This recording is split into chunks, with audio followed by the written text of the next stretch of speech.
Ang multo, para sa akin, hindi siya tao, hindi rin siya nakaraan.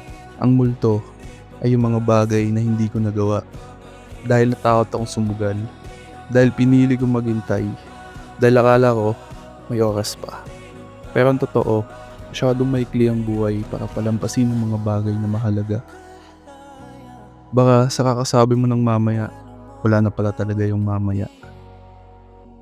At sa huli, ang pinaka nakakatakot na multo ay hindi yung mga alaala ng iba, kundi yung mga alaalang hindi mo nabigyan ng pagkakataon mabuo.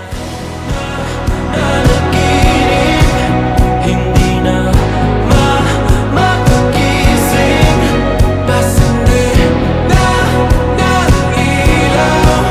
Minumulto na ko ng damdamin ko, ng damdamin ko.